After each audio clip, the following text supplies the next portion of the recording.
Assalamualaikum warahmatullahi wabarakatuh. Semangat pagi pelajar Indonesia. Jumpa lagi dengan saya Super Teacher. Kali ini kita akan mempelajari tentang apa itu jaringan. Apakah jaringan pada tumbuhan berbeda dengan jaringan pada hewan? Mengapa jaringan tumbuhan berbeda dengan jaringan pada hewan? Apa saja jaringan-jaringan pada tumbuhan? Dan apa saja jaringan-jaringan pada hewan? Untuk mengetahui seluruh tujuan pembelajaran kita, langsung saja mari kita cari tahu.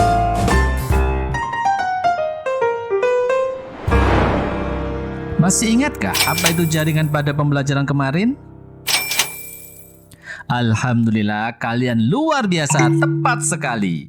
Definisi jaringan adalah sekumpulan sel yang memiliki bentuk yang sama, bekerja sama untuk melakukan fungsi tertentu. Sekarang, lihatlah gambar di bawah ini. Menurut kalian, manakah gambar yang menunjukkan jaringan? Apakah kamu yakin?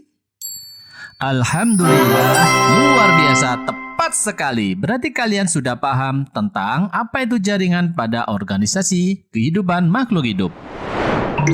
Pada pembelajaran sebelumnya, kita sudah berhasil mengamati struktur pada sel tumbuhan dan struktur pada sel hewan. Hasilnya, struktur sel pada tumbuhan berbeda dengan struktur sel pada hewan. Hal ini juga mempengaruhi jaringan pada tumbuhan berbeda dengan jaringan pada hewan.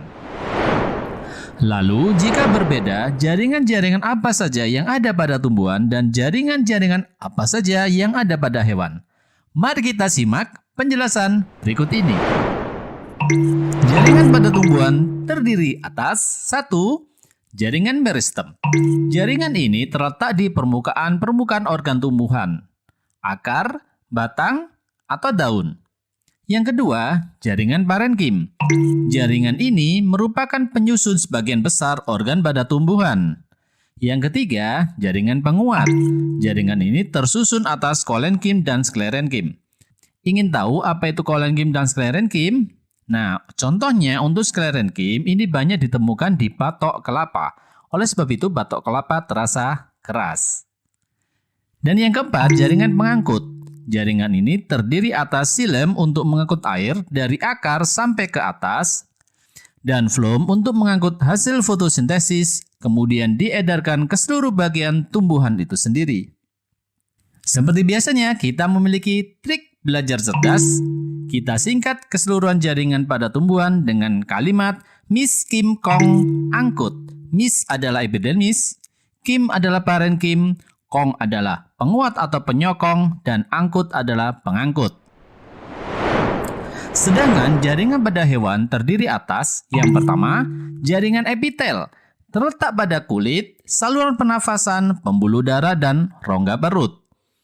Yang kedua, jaringan ikat, terdiri dari penyusun jaringan lemak, pengikat longgar, pengikat liat, jaringan tulang, dan jaringan darah. Yang ketiga adalah jaringan otot.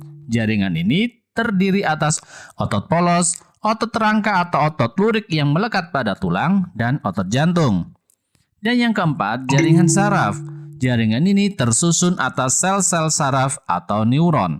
Kalian tahu sel saraf? Sel ini yang berfungsi sebagai menanggapi dan meneruskan rangsang ke seluruh bagian tubuh kita. Dan seperti yang tadi, kita juga memiliki trik belajar cerdas. Kita singkat dengan tel, ikat, otot, dan saraf. Tel itu adalah epitel, ikat adalah ikat, otot adalah otot, dan saraf adalah saraf. Mudah bukan? Kita sudah membahas tentang jaringan pada tumbuhan dan jaringan pada hewan.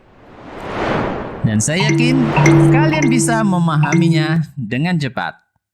Alhamdulillah, kita sudah menyelesaikan pembelajaran pada sesi kali ini. Saksikan video pembelajaran berikutnya tentang organ-organ pada tumbuhan dan organ-organ pada hewan. Terima kasih. Semangat terus belajar. Wassalamualaikum warahmatullahi wabarakatuh.